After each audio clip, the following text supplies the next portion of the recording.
আসসালামু আলাইকুম প্রিয় প্রবাসী ভাইরা, আপনারা সবাই কেমন আছেন? আগামীকালকে মালয়েশিয়ার মহামহিম রাজা ইয়াং দি পাটুয়াং আকং এর জন্মদিন উপলক্ষে কিন্তু মালয়েশিয়ার ছুটি ঘোষণা করেছে।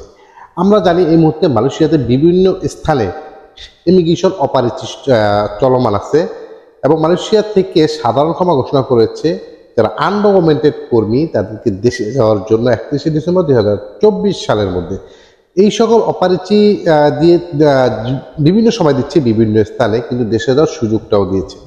কিন্তু কালকে এই ছুটির দিনে অনেক কর্মী বিভিন্ন জায়গায় ঘুরতে বের হবেন বিভিন্ন বন্ধু বান্ধবের সাথে। আমরা এর আগেও দেখেছি, এটা নিয়ে কিন্তু একটা ট্রোলও হয়েছে। বাংলাদেশিরা কলিং ভিসাতে এসে বিভিন্ন স্থানে উচ্ছৃঙ্খল সৃষ্টি করতেছে, টিকটক করতেছে, আদারওয়াইজ বিভিন্ন কিন্তু আমরা ব্লাইন্ডের রিপোর্টগুলো দেখেছি। কিন্তু আগামীকালকে যে ছুটি, কলিংয়ের সর্বশেষ অনেক কর্মী কিন্তু ফ্রেন্ড সার্কেলদের সাথে সাক্ষাৎ করতে যাবেন, ভালো কথা, কিন্তু টিকটক নাচ গান এগুলা করেন না, কারণ বাংলাদেশের ভাবমূর্তিটাও নষ্ট করার চেষ্টা করবেন না। আর আনডকুমেন্টেড যারা অবৈধভাবে মালয়েশিয়াতে বসবাস করতেছেন বা টুরিস্ট ভিসাতে এসেছেন বিভিন্ন পন্থায়, তারা কিন্তু একদমই বাসা থেকে বের হওয়ার চিন্তা করবেন না, কারণ আগামীকালকেও প্রচুর পরিমাণের চেকপোস্ট বসবে বিভিন্ন স্থানে। সেইখানে যদি আপনি আটক খান, 100% আপনার দেশে চলে যেতে হবে। কিন্তু ধরা পড়লেই যে যেতে হবে তা না, মিনিমাম 2 মাস বা 3 মাস আপনার জেল কাটতে হবে। তার পরবর্তীতে আপনার আত্মীয় স্বজন, আপনার গার্জিয়ান যারা আছে মালয়েশিয়াতে লিঙ্ক আপ চালিয়ে কোন জায়গায় আছেন বিভিন্নভাবে হ্যারাস্ত হয়ে আপনাকে কিন্তু দেশে পাঠাতে হবে। তো সেই ক্ষেত্রে অবশ্যই লক্ষ্য রাখতে হবে আমরা আনডকুমেন্টেড যারা ভিসাবিহীন মালয়েশিয়াতে বসবাস করতেছি তারা যাতে না যায়। আর মালয়েশিয়াতে আসার জন্য অনেকে আমাকে যারা হোয়াটসঅ্যাপে মেসেজ করেছেন যে ভাই কলিং ভিসাতে যেই কর্মীরা আসতে পারেনি তাদের কি আসার কোনো আহ্বান বা কোনো হাই কমিশনার কোনো আশ্বস্ত করেছে কিনা। না ভাই, আমি এরকম কোনো আপডেট কোথাও পাইনি যে তারা কিভাবে আসবে বা আসার কোনো প্রসেস দিছে কিনা।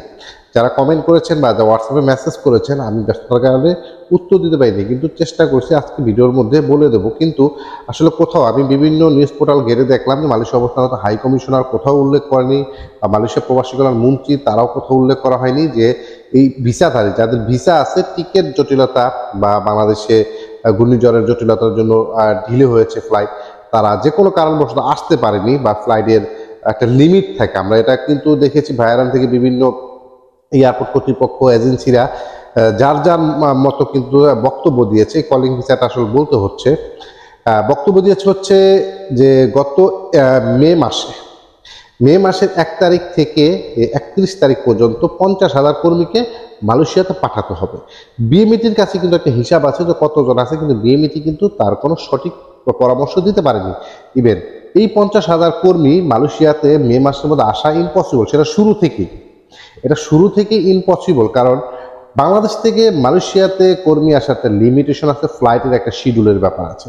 যেরকম প্রতি সপ্তাহে কতজন কর্মী মালয়েশিয়া যেতে পারবে, বা 2 সপ্তাহে কতজন যেতে পারবে, 1 মাসে কতজন যেতে পারবে, 3 মাসে একটা শিডিউল আছে, যেটা আমরা তাদের কাছ থেকে ইনফরমেশন পেয়েছি। কিন্তু এখানে একটা মিস আন্ডারস্ট্যান্ডিং হয়েছে, কারোর সাথে কোনো রকম কোনো যোগাযোগ হয়নি বা কোনো রকম কোনো আলাপ আলোচনা হয়নি। বা সর্বপ্রথম বিএমইটির কাছে ইনফরমেশন ছিল যে কতজন কর্মী এখনো ইনস্ট্যান্ট বাংলাদেশে আছে, তাদেরকে পাঠানোর জন্য ভাইরানের সাথে বা এজেন্সিদের সাথে বা ফ্লাইট কর্তৃপক্ষদের সাথে আলাপ আলোচনা। আসলে দেখেন তাদের গাফালতির জন্য, তাদের এই মিস আন্ডারস্ট্যান্ডিংয়ের জন্য আজকে 30,000-এর অধিক কর্মী তাদের লাইফটা পুরা ধ্বংস হয়ে গিয়েছে।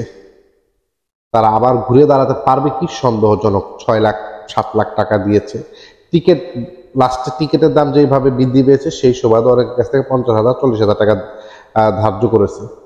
তো আশা করি মালয়েশিয়া অবস্থানত বাংলাদেশ হাই কমিশনার এবং বাংলাদেশের প্রবাসী কল্যাণ মন্ত্রী, বাংলাদেশের প্রধানমন্ত্রী মালয়েশিয়ার বিভিন্ন মন্ত্রণালয়ের সাথে রাজনৈতিক এবং কূটনৈতিক তৎপরতা চালিয়ে ওই সকল কর্মীদের ভিসা যতদিন থাকবে, এই ভিসার মেয়াদ বাংলাদেশে যারা আসবে কলিং ভিসাতে তাদেরকে আসার একটা সিস্টেম, একটা প্রসেস চালু করে দেওয়া হয়। ফাইনালি এই অপেক্ষাতে আমরা থাকি। আর আগামীকালকে যেহেতু ছুটির দিন, অবশ্যই আমরা একটু সতর্ক থাকবো। তো সকলে ভালো থাকবেন, নিরাপদে থাকেন। দেখা হবে নেক্সট কোনো ভিডিওতে। আসসালামু আলাইকুম।